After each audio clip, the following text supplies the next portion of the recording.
Question number 9 है discuss the properties of normal distribution.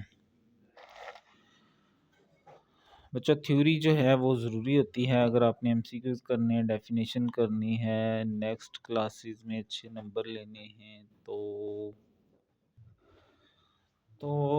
Normal distribution की properties हैं तो ज़रा ध्यान से हौसले के साथ समझेंगे और पढ़ेंगे, ठीक है।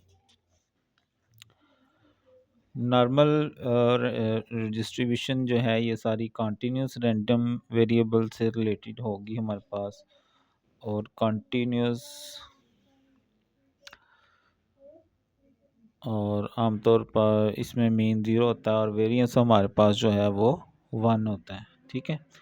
और इसका जो फंक्शन होता है उसको हम प्रोबेबिलिटी डेंसिटी फंक्शन भी कहते हैं। और इसकी अगर हम डेफिनेशन देखें तो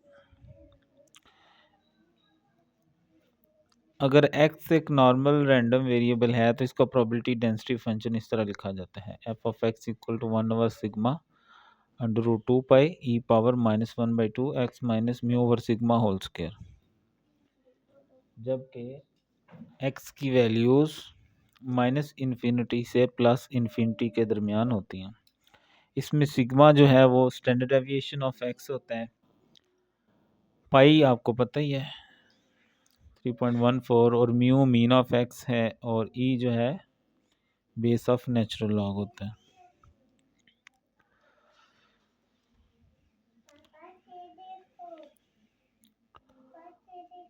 Normal distribution is limiting form of binomial distribution when n approaches to infinity.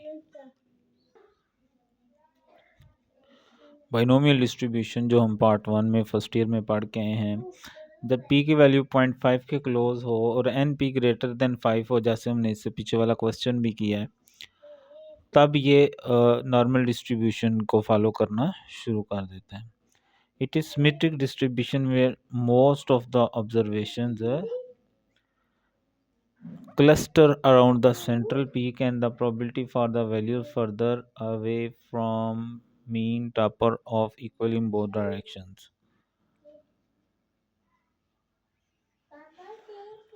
मतलब ये मीन सेंटर में होता है, बाकी वैल्यूज ऐसे ऐसा ऐसा टैपर ऑफ का मतलब है ऐसे फैली होती हैं दोनों साइडों पे एक तरह की, ठीक है। तो इसकी प्रॉपर्टीज़ पर हम आ जाते हैं डायरेक्ट ही। ये चीज़ें थोड़ी एक्स्ट्रा हो जाएंगी तो वो हम नहीं करते क्योंकि आपको भी टू द पॉइंट डाटा चाहिए होता है। तो नॉर्मल डिस्ट्रीब्यूशन की पहली प्रॉपर्टी यह है कि it is distribution of continuous random variable जिसकी रेंज माइनस इन्फिनिटी से प्लस इन्फिनिटी होती है, ठीक है। दूसरी प्रॉपर्टी ये है कि टोटल एरिया अंडर कर्व 1 होता है, अगर हाफ करें तो आधा इधर यानी 0.5 इधर 0.5 इधर होता है, ठीक है।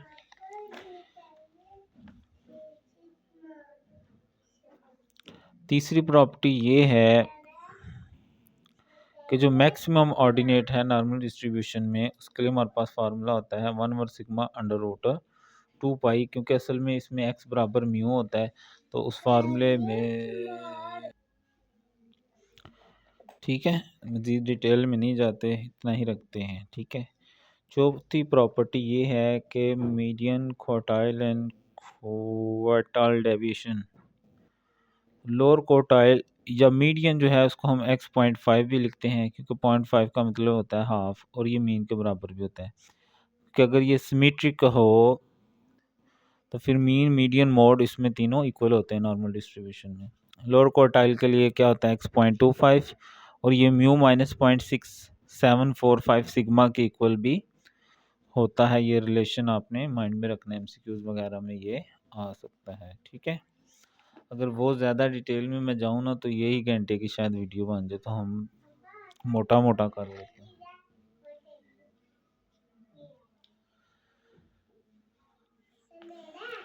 और जो अपर क्वार्टाइल है Q3 इसको x.75 कहते हैं और ये म्यू प्लस 0.6745 सिग्मा के इक्वल भी होता है, और जो क्वार्टाइल डेविएशन है वो 2/3 सिग्मा के इक्वल भी होता है। डायरेक्ट यहाँ पे आ जाए, बाकी हम छोड़ देते हैं, ठीक है। Variance, standard deviation and mean deviation.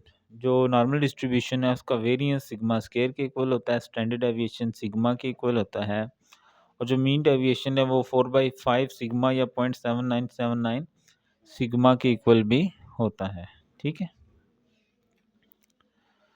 ये हो गई 5 प्रॉपर्टीज। 6th प्रॉपर्टी है, अगर नॉर्मल डिस्ट्रीब्यूशन सिमेट्रिक डिस्ट्रीब्यूशन हो तो मीन मीडियन मोड आपस में इक्वल होते हैं। इसके अलावा Q3 माइनस म्यू और म्यू माइनस Q1 ये आपस में इक्वल होते हैं। Odd order moments about mean all zero होते हैं, यानी μ1 ज़ीरो होता है, μ3 ज़ीरो और μ5 भी ज़ीरो होता है, सिर्फ सिमेट्री के लिए। और जो Q2 है वो Q3 प्लस Q1/2 के इक्वल भी होता है। मोमेंट्स रेशोज़, B1 जो है वो μ3 ओवर μ2 और μ2 का क्यूब। तो अगर हम μ3 जो है वो 0 के इक्वल है या 0 रखें तो β1 0 आ जाएगा। β2 जो है वो μ4 ओवर μ2 का स्क्वायर होता है, तो μ4 होता है 3 सिग्मा की 4 और μ2 सिग्मा की 2, तो उसका स्क्वायर लेंगे तो ये 3 के इक्वल आ जाता है, ठीक है।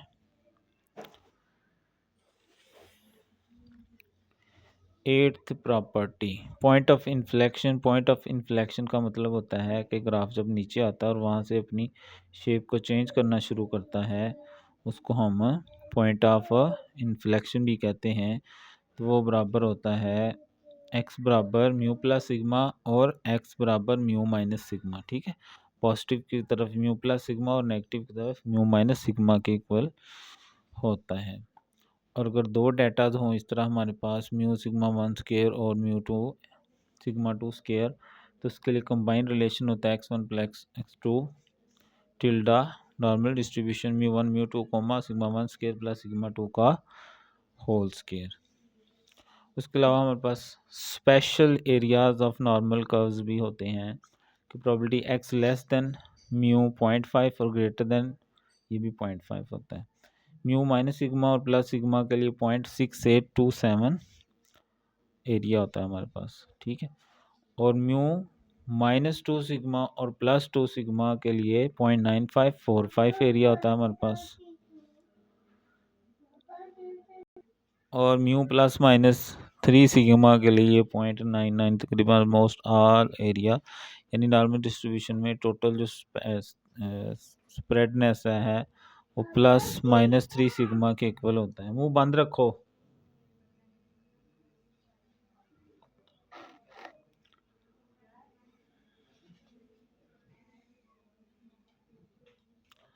बाकी जी स्कोर होता है, डाटा को कन्वर्ट करते हैं, वो फिलहाल नहीं पूछा गया तो उसको हम वाइप कर लेते हैं अंदर से।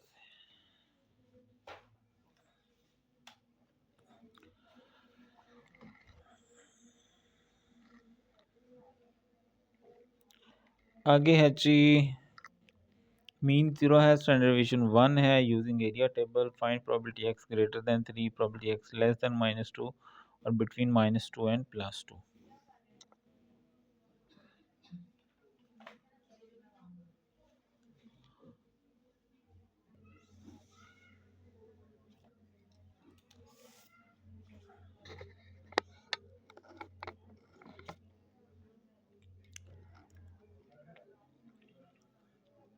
मीन 0 है और सिग्मा 1 है हमारे पास, probability of x greater than. अब अगर इसको z में कन्वर्ट करें भी ना तो वो z में भी यही वैल्यूज़ रहेंगी, क्योंकि म्यू 0 सिग्मा 1 से डिवाइड करने से कोई फ़र्क नहीं आने वाला। तो इसको अगर हम z में कन्वर्ट कर लें तब भी कोई फ़र्क नहीं पड़ता। अब हमें z ग्रेटर देन 3 निकालना है, तो ये हमारा होता है जी, ठीक है, ये आ गया कर्व, और ये एसिम्टोट भी होता है। इसका मतलब ये है कि ये टच नहीं करते आपस में। ग्रेटर देन 3 है, सेंटर में 0 होता है, पॉजिटिव है 3 तो इस तरफ लेंगे, ग्रेटर देन है तो ये वाला एरिया आ जाएगा, ठीक है। तो ज़ीरो से ये इधर इन्फिनिटी तक जाता है। अगर हम ज़ीरो से इन्फिनिटी लें और उसमें से ज़ीरो से ये 3 तक ये वाला एरिया माइनस कर दें, तो बाकी हमें ये वाला एरिया हासिल हो जाएगा। तो कैसे लिखा जाता है? ज़ीरो से इन्फिनिटी दरमियान में जी, उसमें से माइनस कर दें जी, ज़ीरो से 3 तक। तो ज़ीरो से इन्फिनिटी चूँकि ये हाफ है, इस तरफ हाफ 0.5 होता है, और टेबल 14.1 में 3.0 के ज़ीरो में देखेंगे तो 0.4987 होता है ये। तो ये 0.0013 हमारे पास इसका फाइनल आंसर आ जाएगा। अगर x लेस देन 2 है, इसको आप z में भी कन्वर्ट कर लेंगे तो भी कोई फ़र्क नहीं पड़ेगा, क्योंकि ये स्टैंडर्ड वैल्यूज़ में दिया गया है। अब -2 है तो वो इस तरफ हम लेंगे। अब उसी तरह ज़ीरो से इधर माइनस इन्फिनिटी होता है, ज़ीरो से माइनस इन्फिनिटी, उसमें से ज़ीरो से -2 तक माइनस कर दें। 2 और -2 की वैल्यूज सेम ही आती हैं, क्योंकि सिमेट्रिक होता है, जितना एरिया इधर होगा उतना ही एरिया इधर होता है इसका। ठीक है, तो माइनस इन्फिनिटी से ज़ीरो तक जी, उसमें से माइनस करेंगे -2 से ज़ीरो तक, तो ये वाला हाफ 0.5 होता है। और 2 में देखेंगे 2.0 की ज़ीरो में तो 0.4772, और माइनस करने से हमारे पास आ जाएगा 0.0228। तीसरा है जी x बिटवीन -2 से 2। अब सेंटर में ज़ीरो, माइनस इधर लिया जाएगा और प्लस उधर लिया जाएगा। अब ये दरमियान वाला समय हमें एरिया, अच्छा प्रोबेबिलिटी से मुराद एरिया होता है और एरिया से मुराद प्रोबेबिलिटी होता है नॉर्मल डिस्ट्रीब्यूशन में, तो ये परेशानी होना आपने। ठीक है, तो -2 से ज़ीरो और फिर ज़ीरो से 2, दरमियान में जी, greater than -2, less than zero और फिर ज़ीरो से 2। तो 2 में देखेंगे -2 और +2 दोनों की वैल्यू सेम आती हैं, क्योंकि ये सिमेट्रिक होता है। तो 0.4772 और ये भी 0.4772, आपका टेबल 14.1 जो है उसी में से ये वैल्यूज़ ली गई हैं। इनको ऐड करेंगे तो 0.9544 आ जाएगा हमारे पास।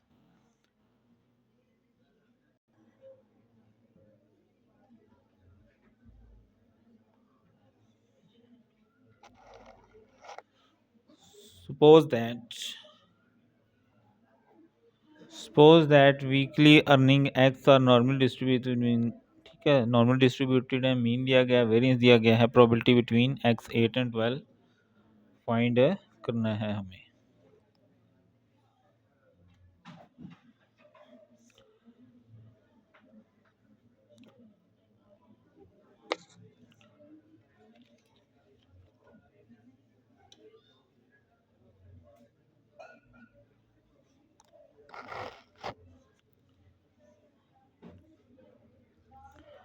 जी में कन्वर्ट कर लेना इसको। उसके लिए म्यू माइनस सिग्मा डिवाइड, और इधर म्यू और सिग्मा की वैल्यूज़ माइनस और डिवाइड कर दी हैं। इसको सॉल्व करेंगे तो -1.27,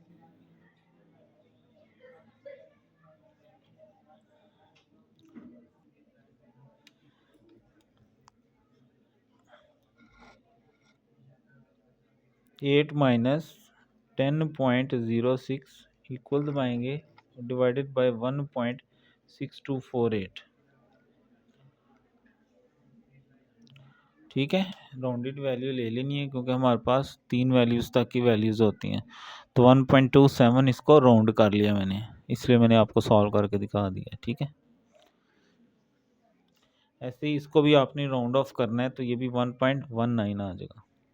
नेगेटिव वाली इस तरफ और पॉजिटिव वाली उस तरफ, तो ये दरमियान वाला एरिया हमें फाइंड करना है, ये वाला। सेंटर में ज़ीरो होता है, तो 1.27 से ज़ीरो और फिर ज़ीरो से 1.19 माइनस लिखें या ना लिखें, इससे फ़र्क नहीं पड़ता। तो 1.2 की 7 में देखेंगे तो 0.3980, और 1.1 की 9 में देखेंगे तो 0.3830 आ जाएगा, और दोनों को ऐड करेंगे तो 0.7810 आ जाएगा।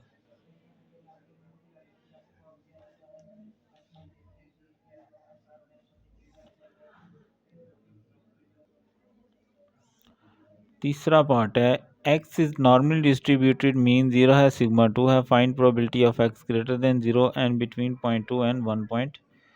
8।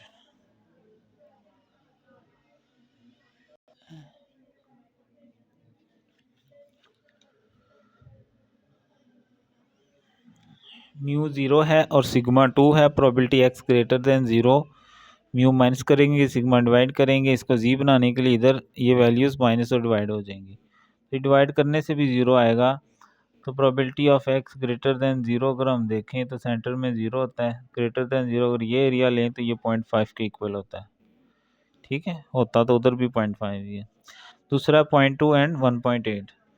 तो जी बनाने के लिए mu minus sigma divide, 0 minus करेंगे 2 से डिवाइड, 0 माइनस 2 से डिवाइड, तो ये 0.10 और ये 0.90, ये 0.10 और ये 0.90, तो ये वाला एरिया हमें चाहिए। ठीक है, तो 0 से 0.90 उसमें से माइनस करेंगे 0 से 0.10, तो ये वाला एरिया आ जाएगा। यानी कि ये टोटल उसमें से ये वाला हिस्सा माइनस करेंगे तो ये वाला एरिया हमारे पास आ जाएगा। तो प्रोबेबिलिटी जी 0 से 90 तक और फिर माइनस प्रोबेबिलिटी 0 से 10 तक।